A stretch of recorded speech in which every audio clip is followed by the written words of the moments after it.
안녕하세요. 어디에서나 볼 수 있는 평범한 50대 아줌마입니다. 살다 보니 세월이 흐른다는 것, 모르는 사람들이 절 부르는 호칭이 달라진다는 것이더군요.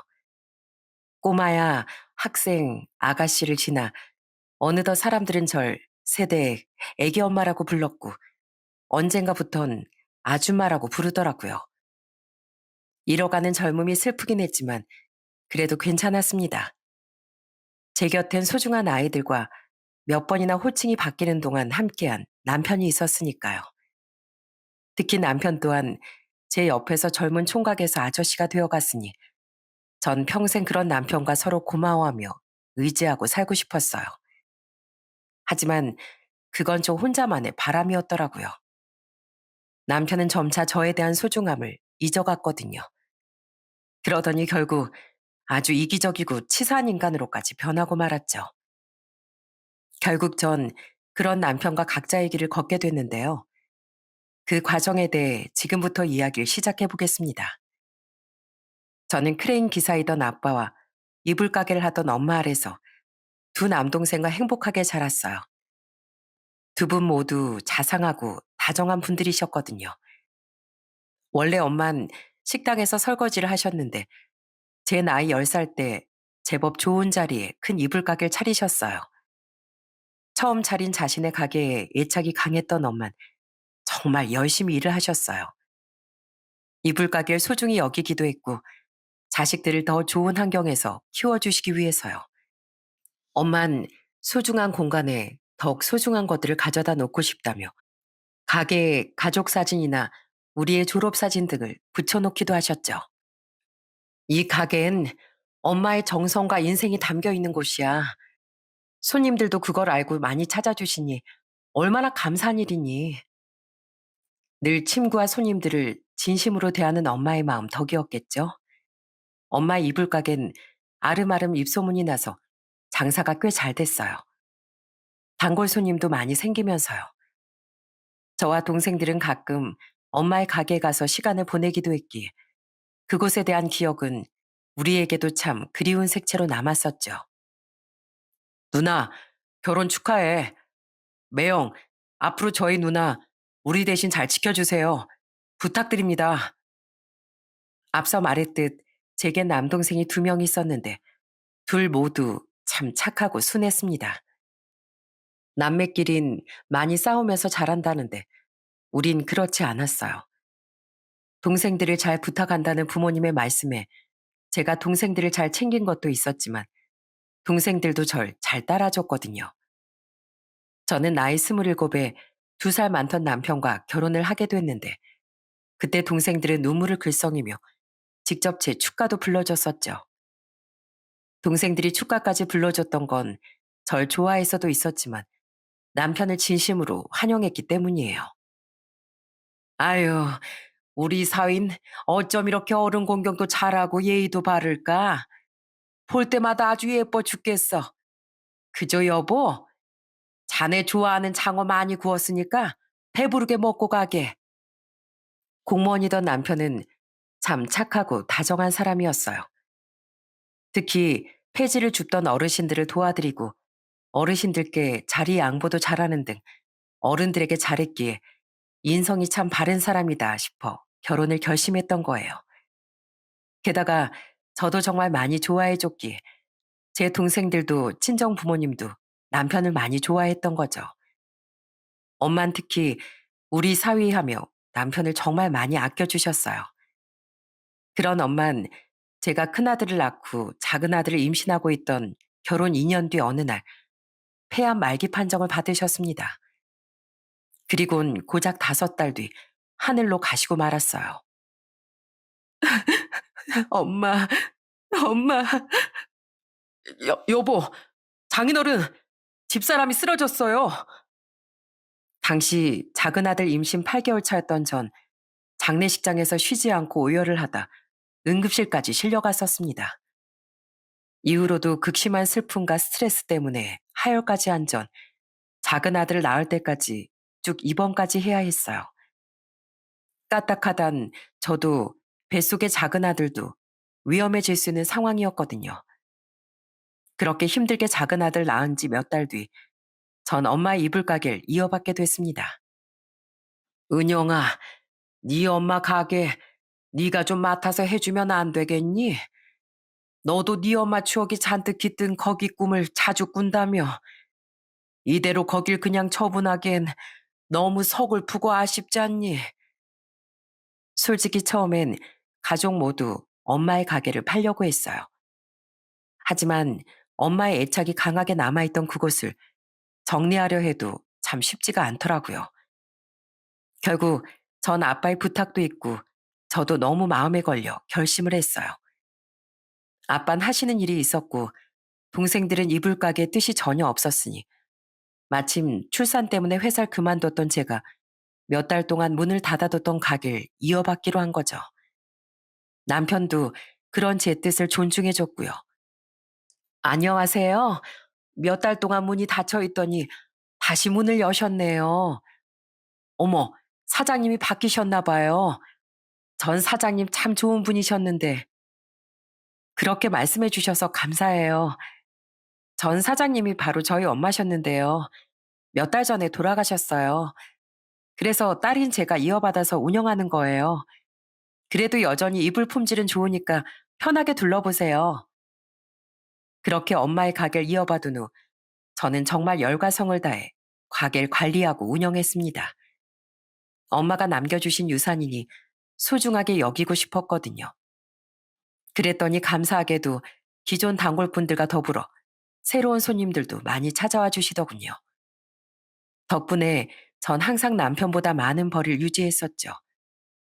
착한 남편은 그런 제게 늘 고맙다고 말해주며 제 고생을 존중하고 알아주었습니다.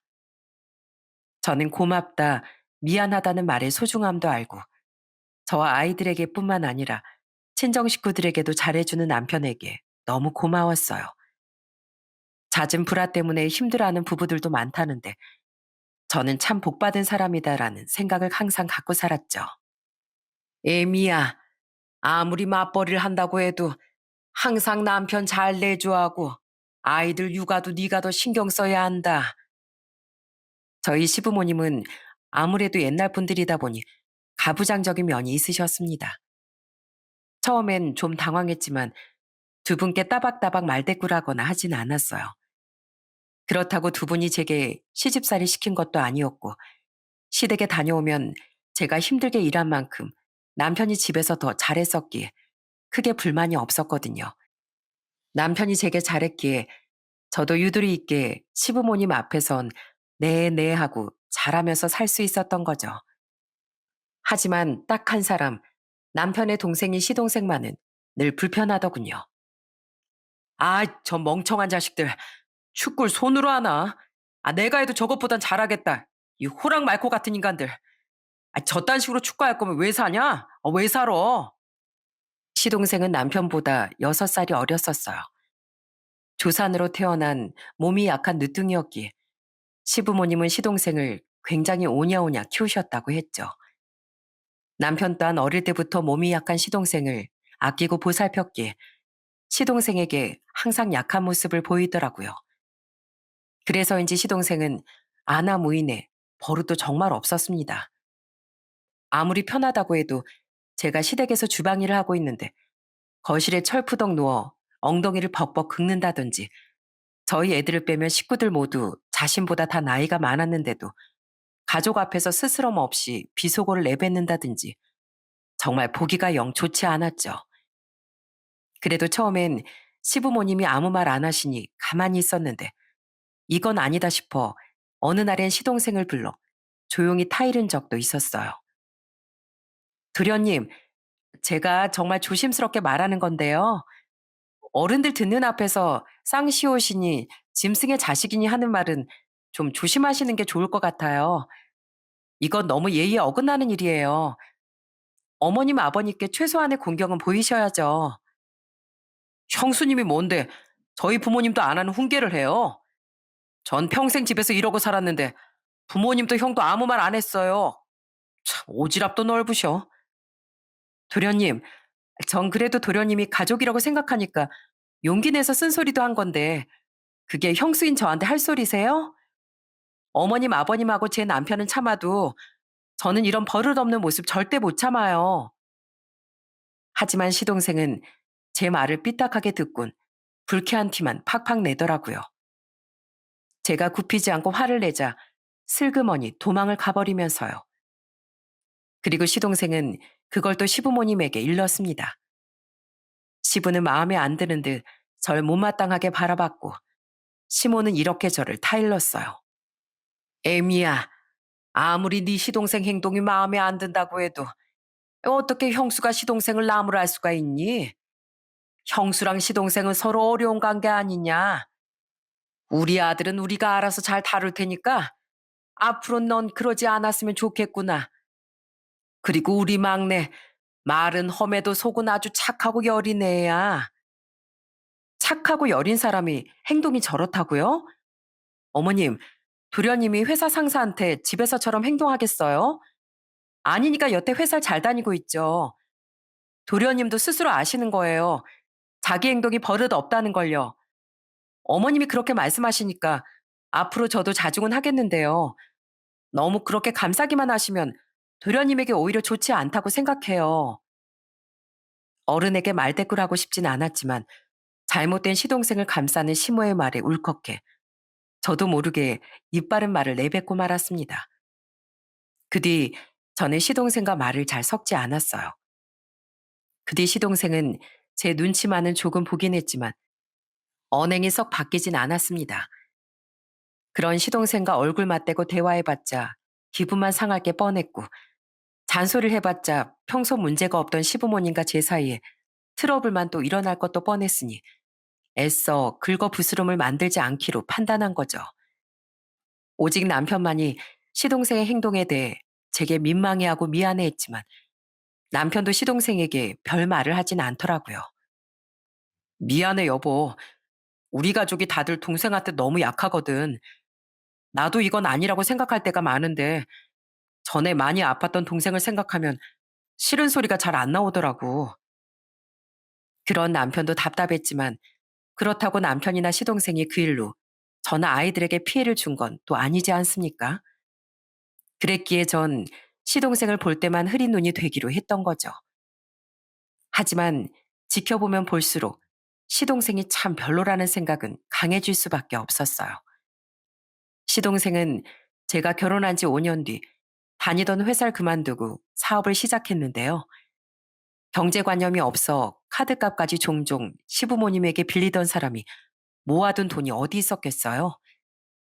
그때 시동생은 무작정 회사부터 때려치운 뒤 100% 시부모님의 도움으로 사업을 시작하더라고요.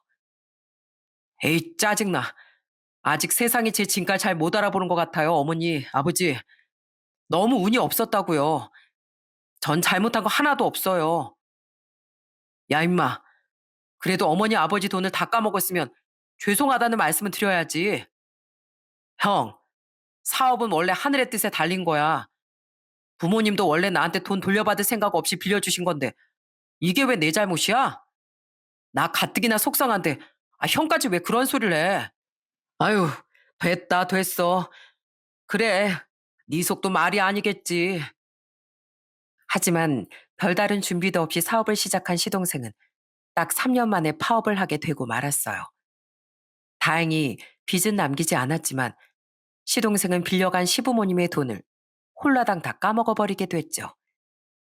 하지만 시동생은 사과 한마디 없이 애꿎은 세상만을 탓하더군요. 보다 못한 남편이 넌지시 쓴소리를 했었지만 시동생은 귓등으로도 듣지 않았어요. 그렇게 몇 년을 백수로 놀고 먹다 시동생은 다시 사업을 시작했습니다. 역시나 시부모님의 돈으로요. 그래도 그 사업은 수익이 들쑥날쑥하나마 계속 유지가 되더라고요. 봤지 형? 나 원래 이렇게 능력 있는 놈이라니까. 꾸준한 수익이 있던 것도 아닌데 시동생은 굉장히 기고만장해했습니다. 그런 시동생은 두 번째 사업을 시작한 후 무려 두 번이나 결혼할 뻔했었어요. 심지어 두 사람 모두 무척 참하고 멀쩡한 여자들이었죠. 하지만 시동생은 한 번은 바람을 피워서 또 한 번은 예비 장인 장모님 앞에서 술주정을 부려서 두 번 모두 파혼을 당했습니다. 파혼 이유들을 듣고 제가 얼마나 시동생을 한심해했는지 몰라요. 그래도 그런 시동생만 아니면 전 시댁 식구들과는 별 문제가 없었어요. 하지만 결혼한 지 15년 뒤부터 이젠 남편이 변하기 시작하더라고요. 여보, 당신 해도 해도 너무하는 거 아니야?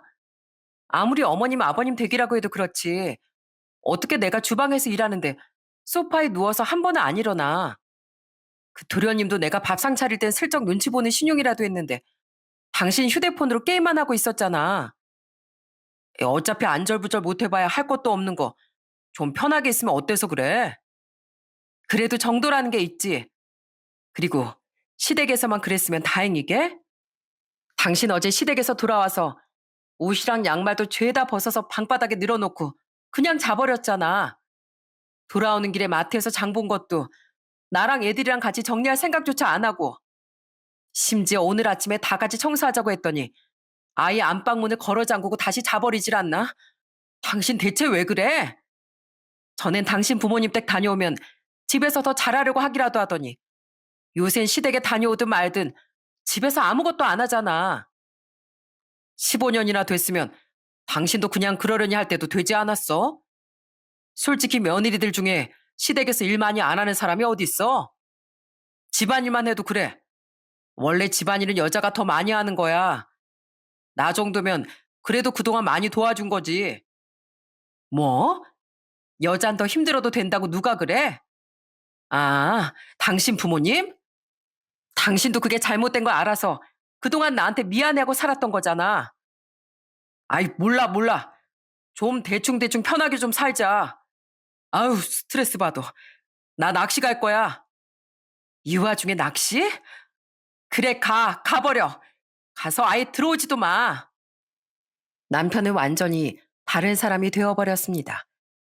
시댁에서뿐만 아니라 남편은 집에 돌아와서도 손도 까딱 안 하기 시작했어요. 제게 늘 미안해하고 고마워하던 사람은 온데간데 없었죠. 주말엔 가족과 시간을 보내지도 않고 혼자 골프를 치고 낚시를 하러 다니며 놀러 다니기만 바빴어요. 너희들 요새 공부는 열심히 하고 있는 거야? 요새 성적 얼마나 받는지 이 아버지한테 말해봐. 떨어지기만 했어 봐. 아주 혼쭐을 내줄 줄 알아. 평소에 애들한테 관심도 없는 사람이 대뜸 애들 불러다가 혼쭐은 무슨 혼쭐이야?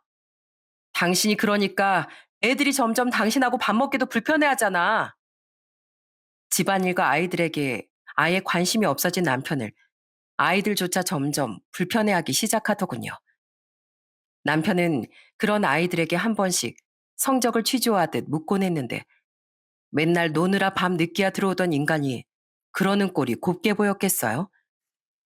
갑자기 불러서 대뜸 훈육부터 하려던 남편을 말리며 그럴 때도 참 많이 다퉜습니다.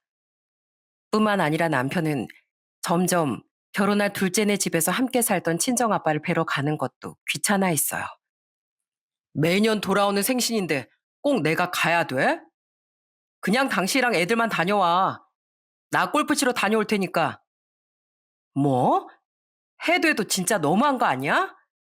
우리 아빠가 평소 당신한테 얼마나 잘해주셨어.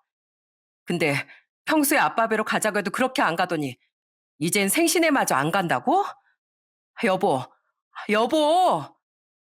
그것만으로도 너무 서운했건만 어느 날엔 저희 아빠 생신에까지 골프를 치러 간다고 하지 않겠어요? 제가 화를 내니 눈치를 보다 집 밖으로 후다닥 도망까지 가며 말입니다. 그런 남편에겐 친정 식구들도 점점 좋은 마음을 잃어갔죠. 너무 화가 난 전 남편과 똑같이 행동해주기도 했었어요. 뭐? 우리 어머니 생신인데 며느리는 당신이 안 간다고? 당신 지금 나한테 복수하는 거야? 며느리랑 사위랑 같아? 뭐가 달라? 나도 이렇게까진 하고 싶지 않았어. 근데 우리 아빠를 무시하는 당신을 위해서 내가 왜 굳이 가서 시댁 집안일을 도맡기까지 해야 돼? 역지사지할 줄 알아야지 사람이. 한 번은 저도 남편처럼 시댁에 가지 않았더니 남편은 노발대발을 하더군요. 하지만 전 굴하지 않고 시댁에 가지 않았어요. 그날 남편과 함께 시댁에 갔던 아이들에게 물어보니 남편도 자기 행동이 잘못됐다는 걸 알긴 알았던 모양이었어요. 엄마가 많이 아파서 같이 못 왔다고 아버지가 할머니한테 말씀하시던데요.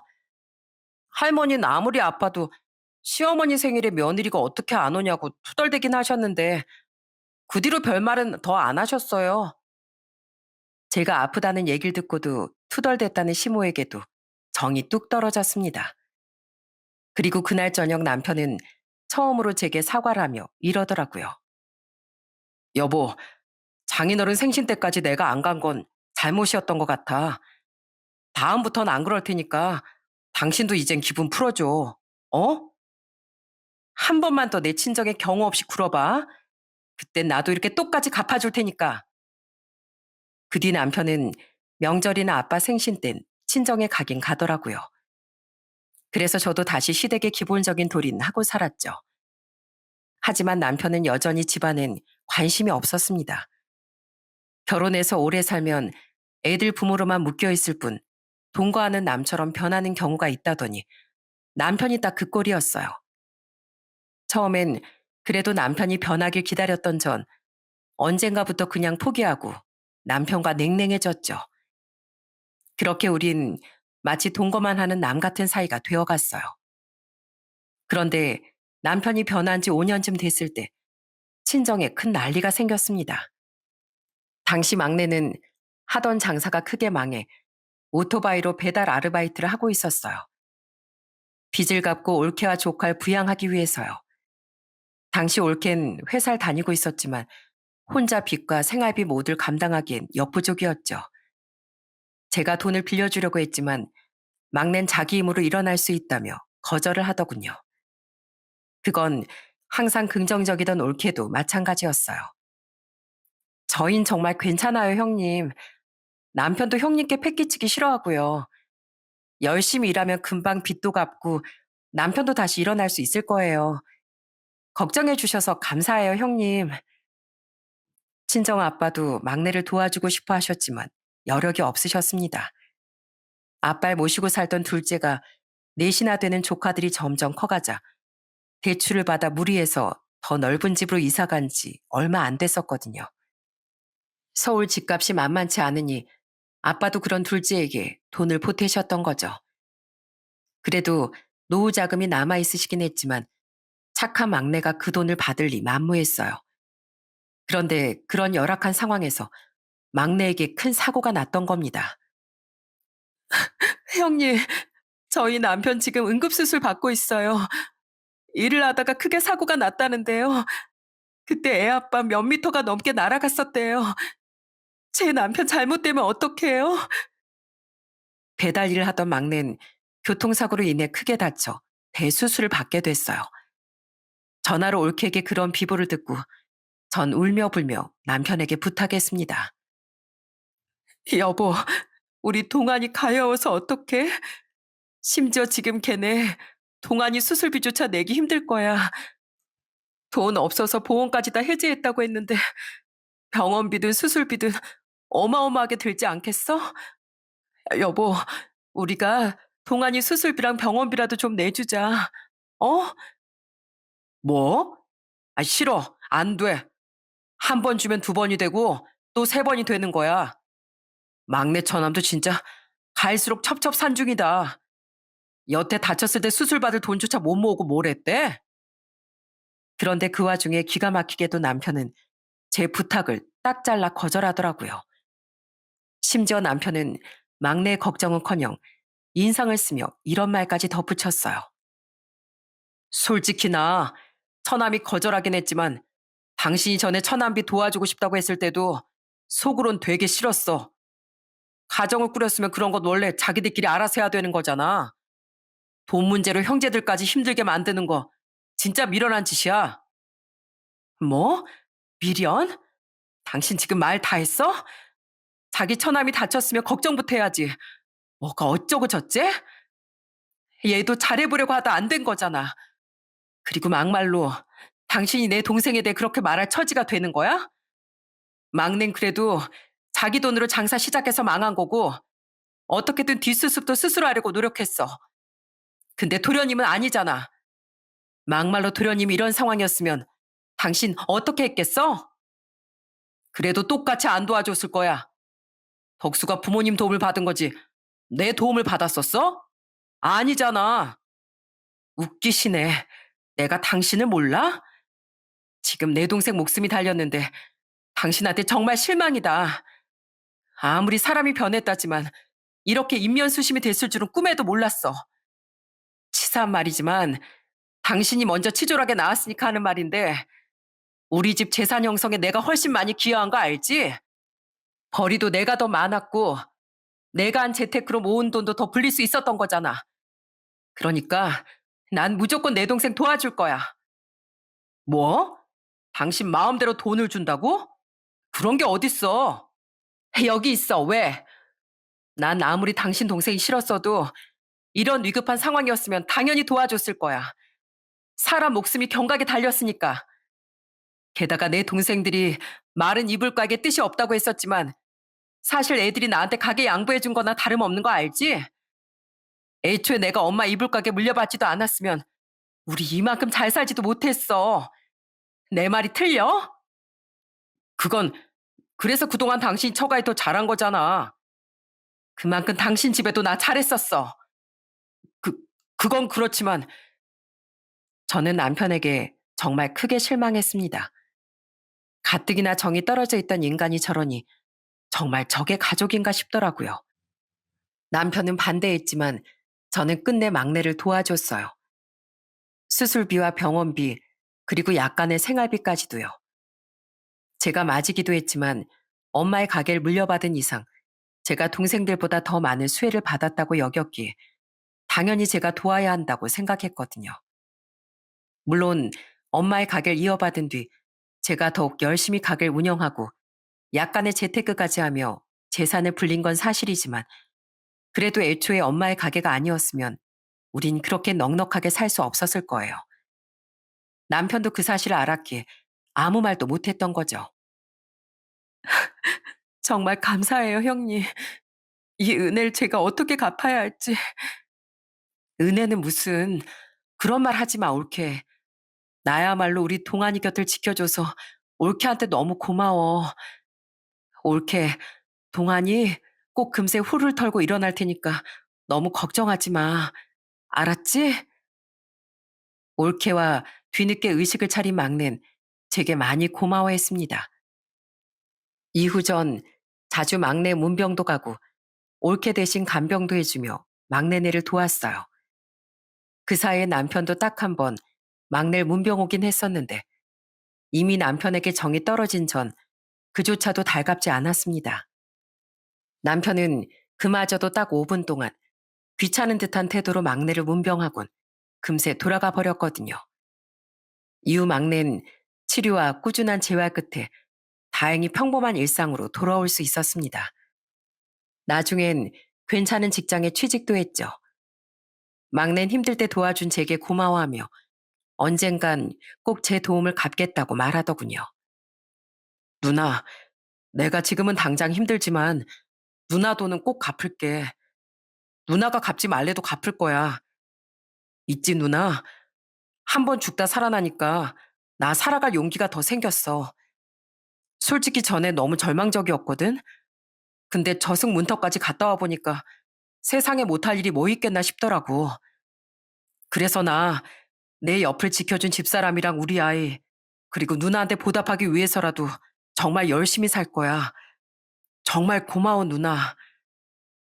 고집센 막내의 성격을 알기에 어차피 갚지 말래도 듣지 않겠다 싶어 돈은 아주 천천히 갚으라는 말만 해줬습니다.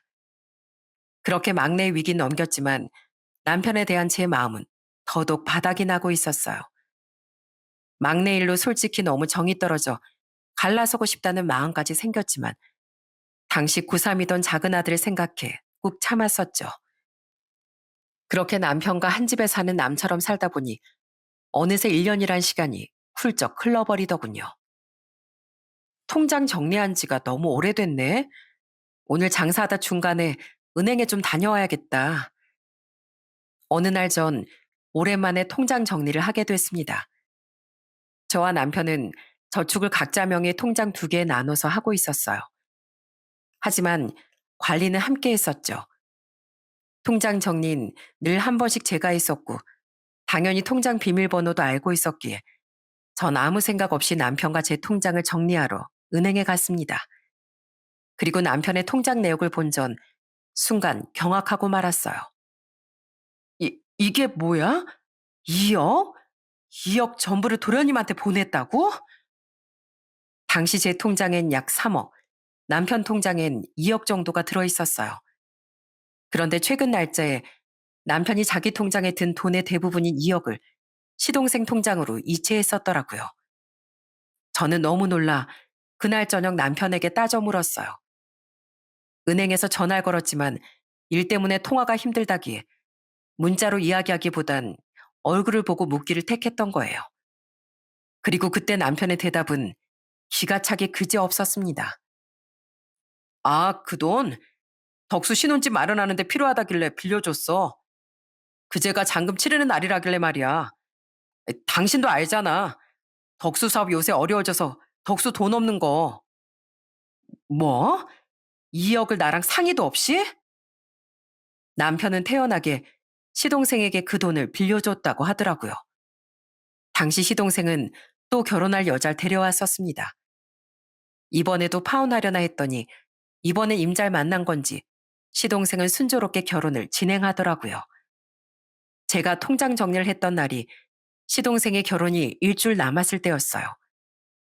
그래도 시동생이니 남편과 어느 정도 추기를 할 생각은 하고 있었는데 남편이 멋대로 2억을 보냈다니 기가 찰 노릇 아니겠어요?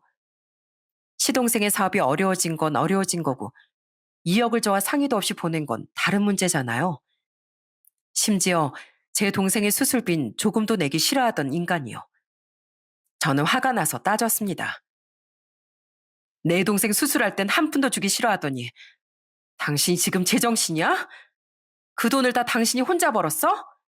2억이 얼마나 큰 돈인데 돈 귀중한 줄도 모르는 당신 동생한테 멋대로 빌려줘? 왜? 당신은 당신 동생이 우리 막내 같은 상황이었어도 절대 돈 안 빌려줬을 거라며? 근데 지금이 우리 막내 때보다 위급한 상황이야? 그것도 아니잖아. 아니, 그땐 그냥 당신이 하도 화를 내니까 아무 말이나 내뱉은 거지. 동생이 신혼집 구할 돈 좀 빌려달라는데 형이 돼서 어떻게 안 도와줘. 막내 처남은 정 급하면 큰 처남이나 장인어른이 빌려줄 수도 있었지만 내 동생은 나 아니면 도와줄 사람이 없잖아. 우리 부모님이 이젠 돈이 없으시니까. 내 동생 혹시 신혼집 구할 돈도 없다고 여자 쪽에서 또 파혼하자고 하면 너무 불쌍하잖아.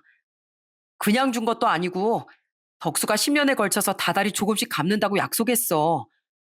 우리 돈도 많은데 솔직히 당장 2억 없어도 되잖아. 어? 남편은 제가 화를 내자 제가 이렇게 화를 낼까봐 미리 말을 못했다고 당당하게 말하더군요. 저는 그 모질이에게 멈추지 않고 소리쳤어요. 불쌍해? 자기가 바람 피우고 술주정 부려서 파혼당한 사람이 대체 뭐가 불쌍해? 자업자득이지. 그리고 당신 부모님이 돈 없는 건 다 당신 동생이 사업자금 한 번도 갚은 적이 없어서 그런 거 아니야? 부모님한테 빌린 돈도 안 갚는 사람이 형한테라고 갚겠냐? 그리고 그걸 나한테 한마디 상의도 없이 빌려주면 어떡해? 그게 당신 돈이야? 우리 돈이면 내 돈이나 마찬가지지. 웃기지 마. 당신 월급으로만 그 돈 모으려면 몇 년 동안 한 푼도 안 쓰고 당신 그 좋아하는 골프는 꿈도 못 꾸면서 살아야 돼. 근데 어떻게 그런 큰 돈을 나랑 상의도 없이 빌려주냔 말이야. 글쎄 걔가 갚는다고 약속했다니까. 왜 그렇게 내 동생을 못 믿어? 당신은 매번 내 동생을 너무 폄하하는 것 같아. 나 형으로서 당신 그런 태도 솔직히 정말 기분 나빴어. 내 동생은 내가 알아서 챙길 거니까 당신이 신경 꺼. 그래? 알았어. 그렇게 해 그럼. 오히려 고맙네. 이참에 나도 내 동생들, 내 가족은 나 혼자 알아서 챙기고 살면 되겠네.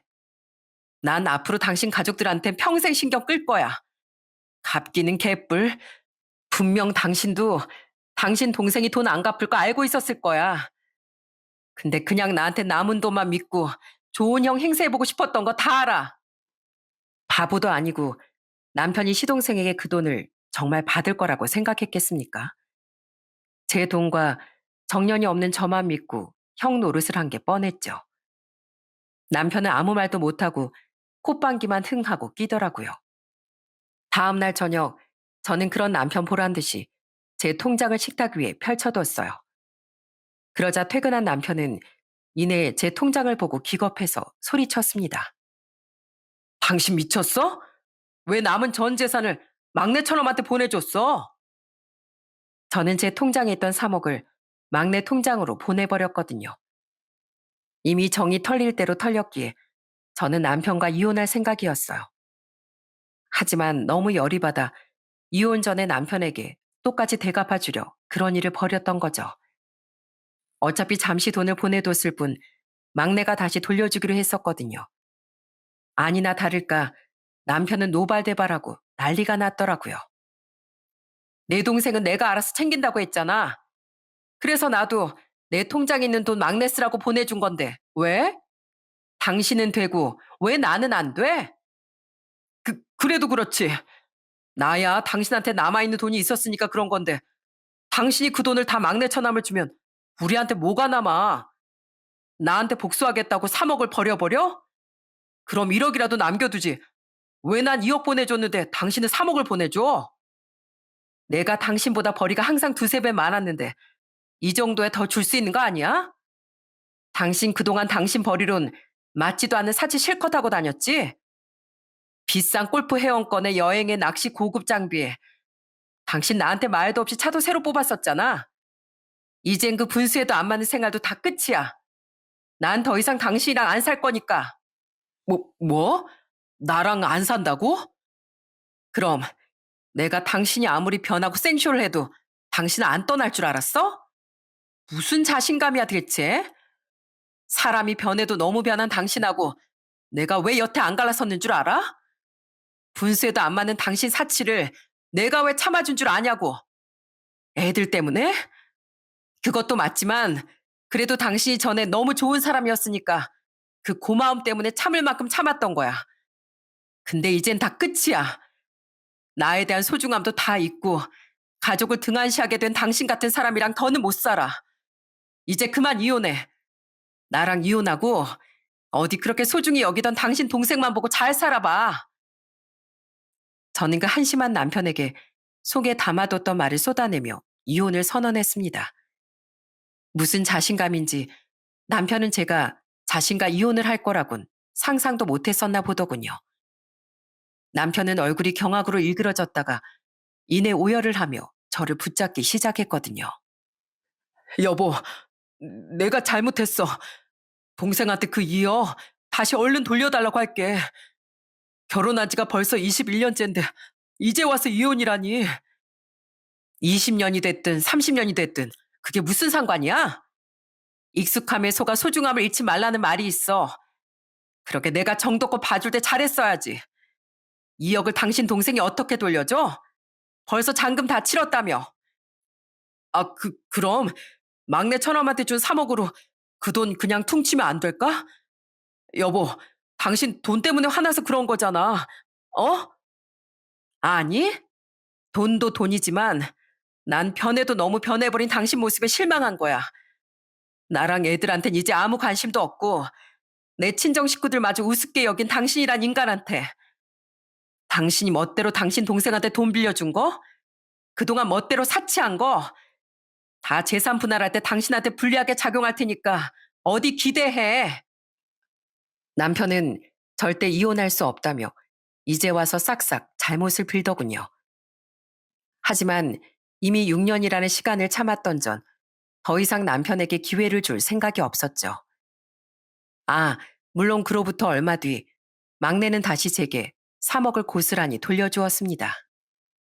어차피 동생이 이혼 후에 그 돈을 돌려준다고 해도 재산 은닉으로 제게 불리하게 작용될 수가 있었으니까요. 여보, 제발 다시 한 번만 생각해줘. 나 이제 와서 호래비로 늙기 싫어. 난 이제 당신하고 같이 늙기 싫거든?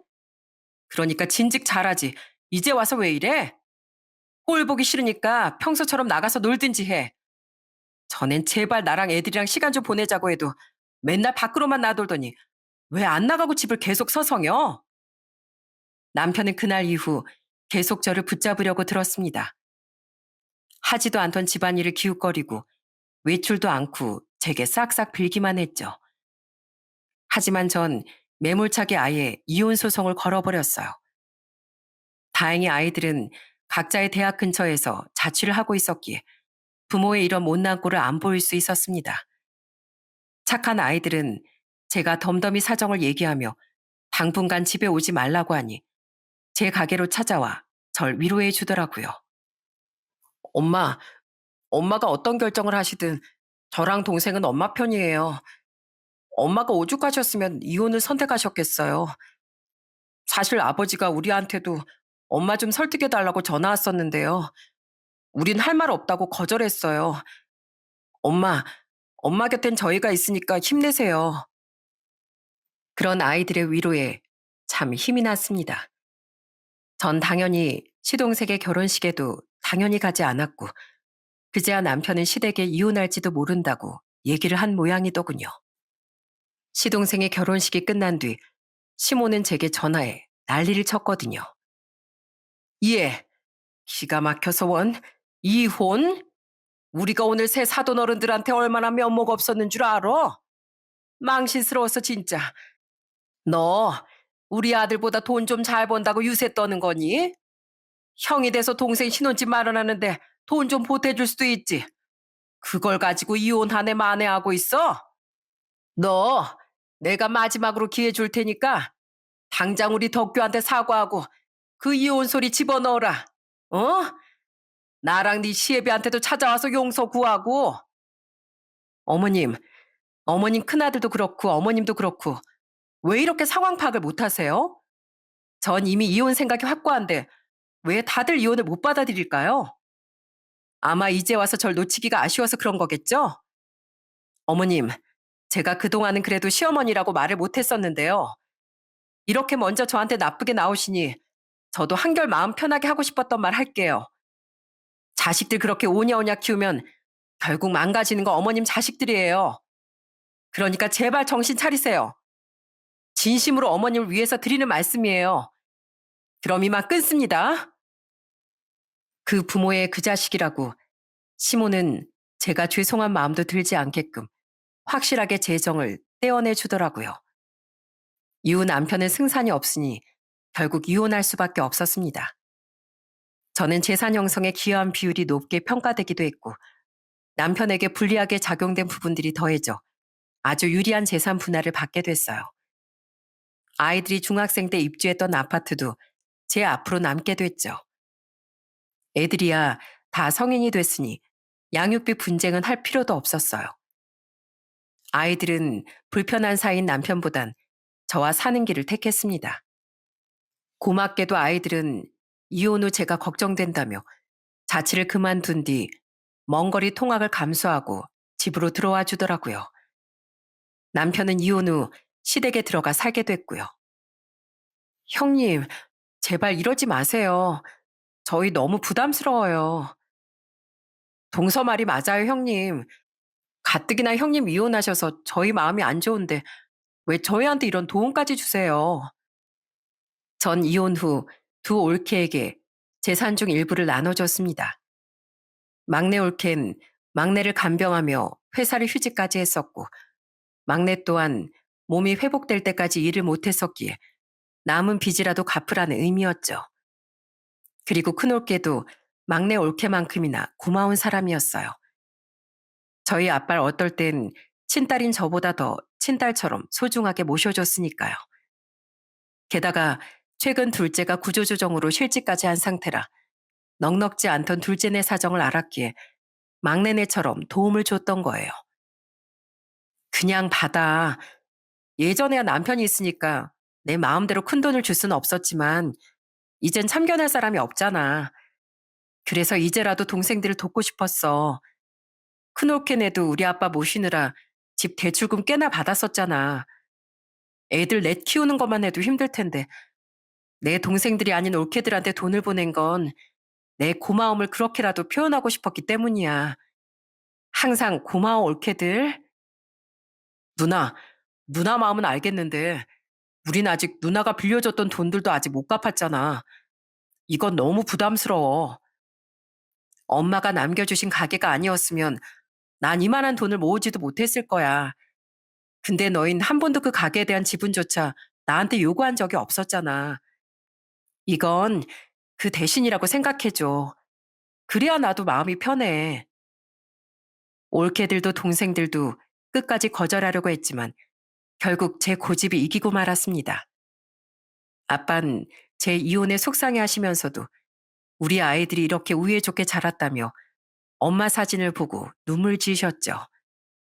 또한 저는 이혼 후 큰 올케를 위해 아빠를 저희 집으로 모시려고 했어요. 아빠도 올케에게 미안하다며 저희 집으로 오시려 했는데 그때 큰 올케는 울기까지 하며 반대를 하더라고요. 아버님, 부모님 두 분 모두 여인제게 아버님은 부모님이나 마찬가지인 거 아시잖아요. 이젠 저랑 살기 싫으신 거예요? 그런 거 아니면 가지 마세요. 제가 더 잘할게요. 아무리 저희 아빠가 잘해주셨다고 한들 어떤 며느리가 시아버지를 이렇게 소중히 여겨준답니까? 차마 그런 올케에게 아빠를 빼앗아 올 순 없겠더라고요. 아빠도 그런 올케에게 고마워하며 결국 둘째네 집에 남으셨죠. 그렇게 2년이 지난 지금 둘째는 여전히 아빠를 모시며 잘 살고 있어요. 둘째는 다시 취업도 했고요. 막내네 또한 아주 잘 지내고 있고 힘든 지금의 시기만 지나면 꼭 제 돈을 갚겠노라 아직도 노래를 부르고 있습니다. 특히 올케는 조금씩 제게 돈을 갚기 위해 돈을 모으고 있는 것 같더라고요. 하지만 전 사실 그 돈을 받을 생각이 없어요. 아직 어떻게 거절해야 될진 모르겠지만은요. 그런 동생 내외들과 아빠처럼 지금 저도 너무 잘 살고 있습니다. 아빠 동생들에게뿐만 아니라 고마운 두 올케에게도 정말 잘하면서요. 스트레스는 만병의 근원이라더니 정말 맞는 말인 것 같더군요. 전 남편과 살 땐 괜히 몸도 아프고 두통도 심했었는데 이혼하고 나니 몸도 마음도 너무 개운하더라고요. 성인인 아이들도 별로 챙겨줄 것이 없어 전 일하거나 친정 식구들을 만날 때 제외하면 친구들도 만나고 취미생활도 즐기며 사는 중입니다. 요즘엔 건강에도 좋은 사이클에 빠져 있어 주말에 종종 자전거를 타러 공원이나 한강도 나가곤 해요. 엄마, 이젠 저희보다 자전거를 더 잘 타시는 거 아니에요? 엄마 아직 젊다. 너희들 앞으로 긴장해. 가끔은 효자인 아이들과도 함께 자전거를 탈 때면 이게 바로 행복인가 싶습니다. 아이들은 가끔이나마 전 남편과 연락하고 사는데 들어보니 전 남편과 전 시댁 식구들은 아주 처량하게 살고 있다더군요. 우선 전 남편은 시동생에게 빌려준 2억은 역시나 만져보지도 못했다더라고요. 역시 돈을 갚고 있지 않던 시동생은 1년 전에 사업이 쫄딱 망했다네요. 그리고 볼 것 없어진 시동생을 동서는 뻥 차고 이혼해버렸다고 해요. 그 뒤 시동생은 제 전 남편처럼 다시 시댁에 들어가 살며 여태 백수라고 합니다. 엄마, 아버지랑 작은아버지, 우리가 할머니, 할아버지 집에 갈 때마다 싸우고 있더라고요. 아버진 작은아버지한테 돈 갚으라고 화내고 작은아버진 준 거면 그냥 준 거지 뭘 돌려받을 생각을 했냐고 뻔뻔하게 말하면서요. 지금 전 남편은 혼자벌이로 시동생과 시부모 모두를 부양하며 사는 중이라더군요. 시부모 또한 시동생 때문에 남은 재산은 집 한 채가 다였으니까요. 아이들은 제게 전 남편과 시동생이 맨날 박터지게 싸우며 살고 있다고 말해주었어요. 그들의 한심한 최후에 괜히 저까지 아이들에게 부끄러워져 얼굴이 달아오르더라고요. 오래도록 같이 살다 보면 제 전 남편처럼 배우자에 대한 소중함을 잊어버리는 사람이 많다더군요. 그런 사람들이 제 사연을 듣고 뒤늦게나마 정신이 번쩍 들었으면 좋겠습니다. 아주 늦은 뒤에 땅을 치며 후회해봤자 돌아선 상대방의 마음은 절대 돌아오지 않는 법이니까요. 있을 때 잘하는 건 결국 나 자신을 위한 일임을 꼭 잊지 마시길 바랍니다. 올 한 해도 이제 정말 얼마 남지 않았습니다. 좋은 한 해를 보내신 분들이든 좋지 않은 시기를 보내고 계신 분들이든 모두 남은 연말만은 의미 있고 뜻깊은 시간 보내셨으면 좋겠어요. 그럼 전 이만 사연을 마치겠습니다. 감사합니다.